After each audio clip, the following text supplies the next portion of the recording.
PGC का campus है, campus 10, वहाँ पे एक लड़की का रेप किया गया है बेसमेंट में, और वो गार्ड और वैन वाला जो है वो मिले हुए थे। मदर से मोबाइल आके लिटरली रो रही थी कि प्रिंसिपल की उनसे 1 to 1 बात हुई और उन्होंने क्या हमारा कसूर नहीं है, तुम्हारी बेटियां ऐसी, तुम लोग कोई बेटियां ऐसी, तुम लोग ऐसे लड़कियां चाहती है, मतलब हम ऐसे हैं, तू ऐसी। हिस्ट्री है विक्टिम ब्लेमिंग की, ये लोग कब से विक्टिम ब्लेमिंग करते आ रहे हैं, इतना मैनिपुलेटिव और टॉक्सिक एज फक इनका। ओह माय गॉड, आप लोग को बता भी सकते हैं लोगों ने क्या क्या किया हुआ है। तो भाई ये जो वीडियो तुम लोग देख रहे हो ना, जिस लड़की की ये विक्टिम नहीं है, बल्कि ये वो लड़की है जिसकी प्रोटेस्ट के दौरान तबीयत खराब हुई थी पंजाब ग्रुप ऑफ कॉलेज में। भाई एक सिक्योरिटी गार्ड जो कि 4th फ्लोर का होता है, ब्रेक के टाइम एक लड़की को फीस के किसी इशू के बहाने से कॉलेज की बेसमेंट में बुलाता है और उसके साथ ज्यादती करता है, और उसके साथ वैन ड्राइवर भी मौजूद होता है। एक मेल टीचर आता है, उसको बचाता है, और उसकी फिर एम्बुलेंस को बुलाया जाता है, उसको अस्पताल मुंतकिल कर दिया जाता है, जो कि कॉलेज वालों का ही होता है। फिर कॉलेज वालों की तरफ से बात दबाने की कोशिश की जाती है, तो और स्टूडेंट सब सच पता लग जाता है, तो स्टूडेंट बड़ी तादाद में प्रोटेस्ट के लिए निकल जाता है।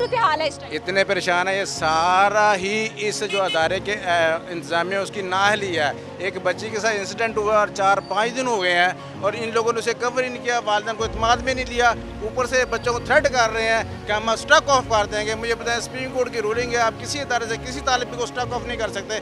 ये कैसे? बहुत ही बड़ी तादाद में प्रोटेस्ट चल रहा था, लड़कों का भी और लड़कियों का भी। वहाँ पर आके पुलिस कहती है कि सारी लड़कियाँ वापस चले आए, क्योंकि दोबारा वो हादसा ना पेश हो जाए। देखिए बेटा, इस तरह गेट ओपन है, बच्चियां यहाँ पे मौजूद हैं, कोई नया वाकया ना हो जाए यहाँ पे। अब इस पुलिस वाले के अकॉर्डिंग पहले हादसा तो हुआ, जब भी तो दोबारा होगा ना। अब जो स्टूडेंट प्रोटेस्ट कर रहे होते हैं उनको कॉलेज वाले फुल धमकियां लगाते हैं, उनके पेरेंट्स को धमकियां लगाते हैं कि तुम लोग बाहर आ जाओ, अपनी अपनी क्लासों में वापस चले आओ, वरना तुम्हें सस्पेंड कर देंगे। बच्चों को सस्पेंड कर रहे हैं, कह रहे हैं जो प्रोटेस्ट पे आएगा, जो करेगा हम लोग सस्पेंड कर रहे हैं। रातों रात से पुलिस आई हुई है, पुलिस ने एक दफा भी मैम को अंदर बाहर से नहीं निकाला। प्रिंसिपल की कॉल है, ये मुझे प्रिंसिपल ने पूरे कॉलेज के सामने धमकी दी है, तुम्हें निकलवा दूंगी, तुमने बात की, तुमने कॉलेज नहीं आना। मैं भी कॉलेज जाऊंगी, मेरी माँ भी कॉलेज। अब जिस लड़की के साथ जुल्म हुआ है वो है कौन, स्टूडेंट को पता है, लेकिन वो कह रहे हैं हम किसी को बताएंगे नहीं। तुम लड़की है, वो कौन है?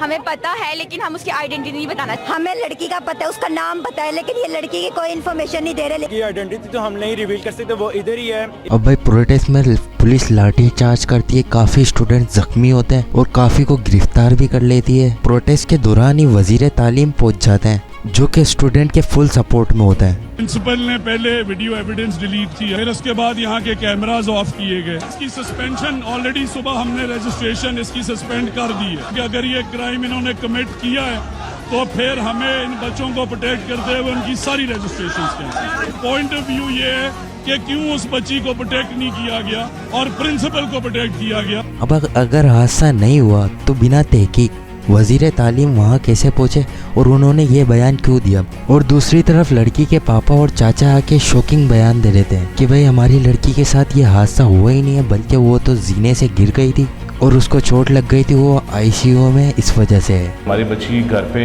एक इंसिडेंट हुआ है कि पाँव स्लिप होने की वजह से वो गिरी हैं, तो उनको बैकबोन पे चोट लगी है, जिसकी वजह से वो ICU में गई हैं। मतलब वो देख के वीडियो देख के परेशान हो गए हैं कि हमारी बच्ची का नाम इसमें लिया जा रहा है। हालांकि बच्ची हमारे घर पे है, किसी किस्म का कोई ऐसा मसला नहीं है। अब ये उस लड़की के वालिद हैं या नहीं किसी को नहीं पता, या उनको डरा धमका कर ये बयान लिया जा रहा है, या तो इनको प्रेशर में डालकर ये बयान लिया जा रहा है।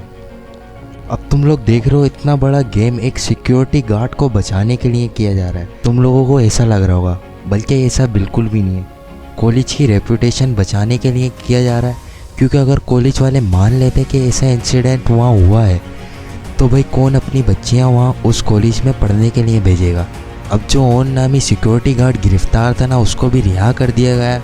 अब इस केस को पाकिस्तान की अदालत में प्रॉपर तरीके से बंद कर दिया गया है। अगर उसके साथ ज्यादती हुई है तो अब इस दुनिया में तो उस लड़की को इंसाफ नहीं मिला। अच्छा हुआ उसका नाम नहीं लिया गया, और इस दुनिया में तो इंसाफ मिल ही नहीं सकता, सिर्फ कोशिश की जा सकती है, जो कि अभी भी हो रही है। प्रोटेस्ट अभी भी जारी हैं और केस प्रॉपर तरीके से बंद हो गया है। अब इस केस का इंसाफ तो क़यामत के दिन ही होगा, जो क़यामत के दिन का मालिक है हमारा रब, वही करेगा। मैं रोजे क़यामत की कसम खाता हूँ और नफ्स से लव्वामा की कसम खाता हूँ कि सब लोग उठाकर खड़े किए जाएंगे। क्या इंसान ये ख्याल करता है कि हम उसकी बिखरी हुई हड्डियां इकट्ठी नहीं करेंगे, जरूर करेंगे, और हम इस बात पर कादिर हैं कि उसकी पोर पोर दुरुस्त कर दें। अब जो तुमने लड़की वीडियो को शुरू में देखी थी उसका भी डरा धमका के उसका भी बयान बदलवा लिया गया है। अस्सलाम वालेकुम, मेरा नाम ईमान है और मैं पंजाब कॉलेज में ही पढ़ती हूँ। मैं ICS की स्टूडेंट हूँ। मैंने एक व्लॉग बनाया था PGC के रेप केस के बारे में जो स्कैंडल्स चल रहे थे।